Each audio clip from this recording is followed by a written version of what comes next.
Hey, how you doing today, everyone? This is NCO Wiz, back shooting another video.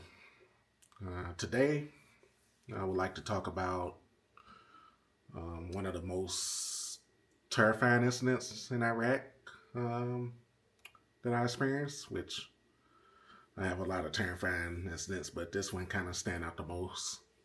Um, and I'll just start off a story that basically this was one of our first missions that we ran in Iraq. And I went out with um, the horizontal unit from our company. Since we were engineers, they were going to survey a school downtown. Well, actually, we already had surveyed it, so we was actually going back to do the work at this point. And the school was in the middle of downtown Iraq, Baghdad, Iraq. And with my job being a mechanic, once I got there, I did my normal job is to do a PMCS on the vehicles after the convoy, perform a BDA or a battle damage assessment on the vehicles, to notify any damage if any damage was received to the vehicles, and I would fix it at that point. But everything was good that day, no kind of damage. Everything was good with the vehicle. So normally I would pull security on the ground and set up a perimeter. And on this particular day, we had actually, I would say, about 2 squads of infantry with us. And they had different vehicles. And they were actually going, I would say, about 10 city blocks away to set up an outer perimeter security force around the school. So I agreed to go out with them, which I did not know any of the guys. They were actually from 2nd ACR. And we kind of fell up under the command of 2nd ACR, but I did not know this unit to this day with these guys. I just met them that particular day. So I go out with them, pull security. And like I say, it was about 10 city blocks away from the school. And I will never forget this day where I was standing on top of a 5-ton vehicle, and I noticed a convertible red Firebird with Illinois license plates come riding down the street. I like, that's weird. Like, and I'm looking around like no one else sees this. Like, am I the only one that see like this red Firebird with Illinois personal license plates out of all license plates riding around the middle of Baghdad? And everyone seemed like no one noticed it but me. So it actually came back around the second time, and everyone noticed it. I like, okay, I'm not crazy. Like, because I was really dehydrated that day, and I was thinking I was just having illusions and just out of it. So I started guzzling water, trying to get rehydrated. And at that time, a few minutes later, I say about 30 minutes later, a Tomahawk missile come cruising down the street in traffic, just like a normal car. Because anyone know about Tomahawk missiles, they go off of GPS coordinates. So this thing come cruising down the street, and some minutes later, heard a loud boom, and I guess it successfully hit the intended target. So I was like, okay, I'm really out of it. So from being dehydrated. So I sat down on the ground behind one of the vehicles, and I put my back up against the wall. And I removed my helmet and opened up my vest. And I remember just leaning with my head down. And all I hear is like a zooming and popping sound.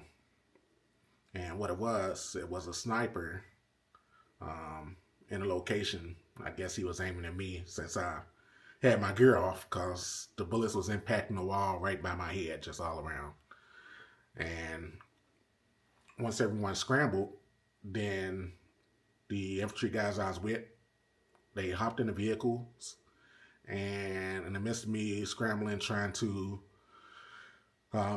put back on my vest and my helmet, then the vehicles took off. And I remember just standing in the middle of the street, downtown Baghdad, just traffic everywhere, just by myself. So I'm like, okay, I cannot stay stay out exposed like this. And at the same time, this was during the time when they actually beheaded some contractors on TV, and so that tape was heavy circulating. I like, if I stay out in the open like this, then I'm gonna be the next one that's gonna be getting recorded, getting beheaded. So I remember I opened up all of my ammo pouches to have easy access to my magazines, and did the normal. I took one round, put in my right breast pocket, so that way if I did have to fire off all the rounds, I wasn't going to be captured. That's probably the best thing to say. And I lubed up my weapon, and I started to walk back towards the school in that direction.